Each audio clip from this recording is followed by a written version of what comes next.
Hi there to my virtual students. Welcome to another lesson. Today I'll be looking at the present tense in English, the simple present. This lesson will be useful for our ESL learners. It will be useful for those who are planning on attending college and you wish to just polish up your grammar. And it will definitely be useful for those who live in a country in which English is spoken alongside a dialect, right? So go ahead and get your dictionaries, get your notepad, and let's begin. First, let's talk about the uses of the simple present. We use it to talk about the present, as its name suggests. We use it to talk about unchanging situations. So, for example, she lives in London. That is an unchanging situation at the moment. We use it to talk about routines and habits, things you do habitually, whether that's every week, every month, every year, etc. We use it to talk about the future, ironically. Though we can use the future tense to talk about the future, the present tense is also used to talk about the future to an extent. And that is especially the case when there is a scheduled plan or activity. For example, my flight to Paris leaves tomorrow at 6 a.m. That is a futuristic plan, but I can use the present tense to talk about it because it's a scheduled plan or activity. And the present tense, the simple present, is also used to talk about facts, things that are true, and general truths. So a fact, for example, is that the color of the walls in this room are blue and white. That is a fact. The President of the United States lives in Washington, D.C. That is a fact. So we would use the simple present to talk about things like that. Here we have the subject pronouns in English, and then we have them in Spanish, in French, and in Haitian Creole. In English, there is I, you, he or she or it, which we call the third person because if you count from the top, you have 1, 2, 3. So this category is the third person. He is used to refer to a singular male. She is used to refer to a singular female. And it is used to refer to a singular object. So whether we're talking about a man, a woman, a dog, or an object, once it is singular, it will fall into this category, he, she, or it. Then there's we, and we is when there's another subject and I. For example, my best friend and I, we can replace that subject with we going forward. And then you in the plural just means you all. For example, right now I'm speaking to you, all of you, you all, right? That's what you plural means. And they is plural. For example, my sister and my brother could be replaced by they. So we're going to conjugate the verb to cook in the simple present. And conjugation is simply breaking the verb down into the tense that we wish to break it down into. So in this case, it's the simple present. And once the verb is conjugated, it loses the to, right? You will see verbs having to before them: to cook, to study, to laugh, to dance. Once that verb is conjugated in the present tense, the future tense, the past tense, the present continuous, etc., then it loses the to. So in the simple present, we have I cook, you cook. In the third person, he or she or it cooks. And that is the only one that is different because we have we cook, you all cook, and they cook. So the third person is a little bit problematic. We just need to remember that whenever a noun is singular, and nouns refer to people, animals, places, things, or ideas. Once the noun is singular, it's going to be the third person, and the verb will subsequently require an S in the present simple. All right, so now we're going to do a little exercise with replacing these specific subjects with the general subject pronouns we just examined. This is very important because this is where a lot of confusion occurs for students. My sister could be replaced by the subject pronoun she. My sister is one single person, so she, the third person. My cousin and I, anything, any subject that involves I is going to be we, can be replaced by the pronoun we. My uncle, a single man, so my uncle can be replaced by he. The desk is a singular object, so the desk can be replaced by it. Mr. and Mrs. Bishop, those are two people together, so they can be replaced by the subject pronoun they. 10 people, same thing, they. And Miss Carter is a singular female, so we replace Miss Carter with she. And let me point out the difference between Mrs. and Miss. This is something that my ESL students used to ask me about all the time. So Mrs. refers to a woman who is married, and it is the contracted form of mistress. Miss, on the other hand, is the shortened form of miss, and it's used to refer to a woman who is unmarried. She is not married. You will find that students in the school setting will call all their teachers Miss, MS, Miss Smith, Miss Francisco, Miss whatever. And that's just how it goes. And they use the miss whether the person is married or unmarried. That is common. But in formal English, Mrs. is used to refer to someone who is married, and Miss, MS, is used to refer to someone who is unmarried. For the men, it's Mr. all across the board. All men are called Mr. whether they are married or unmarried. So now we're going to take a look at some sentences, and these sentences involve the same subjects that we discussed earlier. The first one says, my sister lives in Washington, D.C. My sister can be replaced by she, so we say my sister lives in Washington, D.C. The next one says, my cousins and I take the bus to work.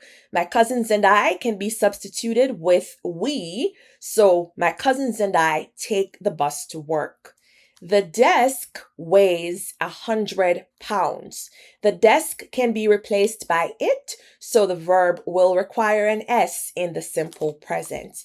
And then Mr. and Mrs. Bishop travel a lot. Mr. and Mrs. Bishop can be replaced by they, so the verb does not have an S. Mr. and Mrs. Bishop travel a lot. So those were for affirmative sentences where you are declaring something, and those sentences end with a period and they affirm something. Now we're going to talk about the formation of negative sentences in the simple present. So to form a negative sentence in the simple present, we use don't or doesn't before the verb. So a sentence could be, I read an article every day. To negate that sentence, to make it negative, then we're going to insert don't before the verb read.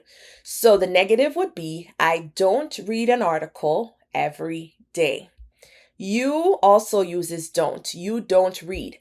But the third person, always special, he or she or it will use doesn't before the verb. So he or she or it doesn't read. We don't read, you all don't read, and they don't read. And then we continue with the interrogative, and this is how we form questions in the simple present. There is a formula, and that formula involves do or does first, then the subject, then the verb. And this is the formula for questions that have a yes or no answer. You don't necessarily have to give details. You just say yes or you say no. So, do I cook? You see the elements of the formula represented in that question. First, you start with do or does, then the subject, and then the verb. And you can respond, yes, I do, or no, I don't. Do you cook? Does he or she or it cook? So the third person, being as unique as it is, uses does to ask questions. And if you notice, the verb no longer has an S. So in the negative and the interrogative, we remove the S from the verb. Okay. Do we cook? Do you all cook? Do they cook? So, yes, I do. No, I don't. Yes, you do. No, you don't. Yes, he does. No, he doesn't. Yes, she does. No, she doesn't. Yes, we do. No, we don't. Yes, you all do. No, you don't. Yes, they do. No, they don't. Or we can simply say yes or no. Do you normally cook on weekends? Yes or no. Or we can say, yes, I do, or no, I don't. To form specific questions now in the simple present, there is again a formula. This time, question words are introduced to the formula. And those question words are words like what, when, how, why, how many, how much, etc. And they all serve a purpose or a function. What is used to solicit information? What time does the train leave? It leaves at 4 p.m. When is used to solicit time, for example. Who talks about people. Where deals with locations. So all these question words are used in a different way. And perhaps I will need to do a separate lesson on these question words. So to form a specific question, we now put the question word first, then do or does, then the subject, and then the verb. Okay. So for example, what do you want? Now we have to give a specific response. I want an apple. The second one says, where does she live? She lives in Jamaica. Specific response. When does the class begin? The class begins on September 26th, right? So for these questions, you would give a more specific response. And again, the formula is the question word first, like who, what, where, when, how, why, etc., followed by do or does. We use do for all other subjects except the third person, then the subject, and then the verb. And of course, at the end, we have a question mark because it is a question. Let's talk about some exceptions. What we just discussed covers the regular verbs in the simple present. These exceptions would cover what we call irregularities. And so verbs that end with O, CH, SH, SS, X, and Z, for all those verbs in the third person, we add ES. So it's no longer just an S. Now we have to add ES. And some examples of the verbs that fall in this category are the verb go, the verb do, wash, catch, etc. They end with O, CH, SS, X, and Z. So if we are conjugating go in the simple present, we would say I go, you go, but he or she or it goes.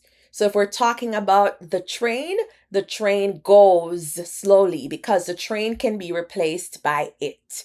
If we're talking about A little girl, we can say she goes to school every day because the little girl is singular, she's female, so we replace the little girl with she.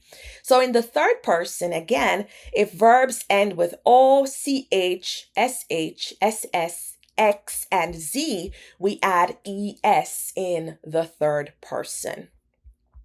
For example, her son kisses her on the cheek every day.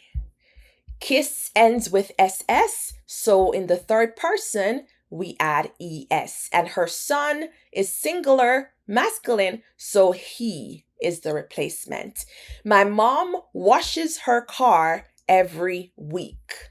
My mom can be replaced by she, and wash ends with SH, so we add ES. Another irregularity that we need to discuss would be the verbs that end with a Y, and before the Y, there is a consonant. As a reminder, there are 5 vowels in English: A, E, I, O, and U. All other letters are considered consonants. So if there's a verb that ends with a Y and there is a consonant before the Y, we must change the Y to I and add ES in the third person. So study, for example, before the Y, there is a D, and D is a consonant. Therefore, if we are talking about her, we would say she studies at the University of Texas.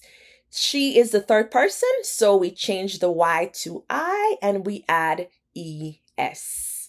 My sister hurries to finish her chores. Hurry has an R before the Y, and the R is a consonant, so we change the Y to I and add ES in the third person. It's also important to note that verbs that have a vowel before the Y are treated as regular verbs. So for example, the verb to play, Sarah plays tennis in Miami. Before the Y, we have a vowel, A, and therefore this verb is treated as regular.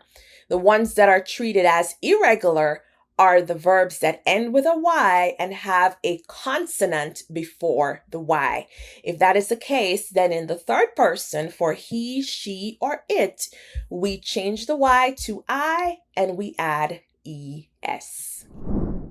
All right, so we've covered a great deal of information. Next time, I will be doing a lesson on some irregular verbs like the verb to be, which is one of the most important verbs in the English language, the verb to have. But for right now, we're going to do a quiz to test your understanding of the material that was just covered. Question number 1 says, Helena blank a uniform to school. And the verb in parentheses is the verb wear. You would also see it as to wear oftentimes. What's the answer to number 1? Okay, so that would be Helena wears a uniform to school. And that is because Helena can be replaced by she, so the verb will require an S. Number 2 says, my brother and I blank Spanish, and the verb in parentheses is the verb teach. Answer, my brother and I teach Spanish. My brother and I can be replaced by we, so the verb does not require an S. We just use the verb as it is. My brother and I teach Spanish. Number 3 says, Sam blank TV on the weekend. So, watch ends with CH, and you know those verbs are special. In the third person, we have to add ES to the verb. And because Sam can be replaced by he, then the answer to number 3 is Sam watches TV on the weekend. Number 4 would be the pastor prays well. The pastor can be replaced by he or she, and so the verb would require an S. Number 5, the manager directs the employees. The manager also can be replaced by he or she, so the verb will require an S. And then number 6 is negative. The manager blank blank the employees to be unhappy. The verb is want, and we have to make that sentence negative. So for number 6, we would have the manager doesn't want the employees to be unhappy. The manager is singular, can be replaced by he or she. So we would say the manager doesn't want the employees to be unhappy. And finally, number 7 says, my students blank blank in class. And this is again a negative sentence. The verb is participate. So the answer would be, my students don't participate in class. My students can be replaced by they, so we say, my students don't participate in class. So to recap, just remember that in the simple present, the third person requires an S. The third person refers to any singular noun, whether that is a person, animal, place, thing, or idea. In the negative, we use don't or doesn't to form negative sentences, and don't or doesn't will be placed before the verb. The third person uses doesn't plus the original verb, so there's no S in the negative sentences for the third person. In the interrogative, we use a formula. To ask yes or no questions, it's do or does plus the subject plus the verb. Of course, all other subjects except the third person use do, and the third person uses does to form questions. To ask specific questions, then it's another formula. First, we have the question word, followed by do or does, followed by the subject, and then the verb, right? And of course, this is just a basic question. There are times when we introduce adverbs of frequency and so on that change things a little bit, but it's very important that we understand the basics of sentence creation in English. Thank you all for watching this video today. I hope you found it useful. Please leave me a comment letting me know how you felt about the video, if there is something else you would like for me to cover in the future. And I really hope that this helps you on your journey towards learning English in whatever form you choose to learn it. Thank you again, and bye-bye for now.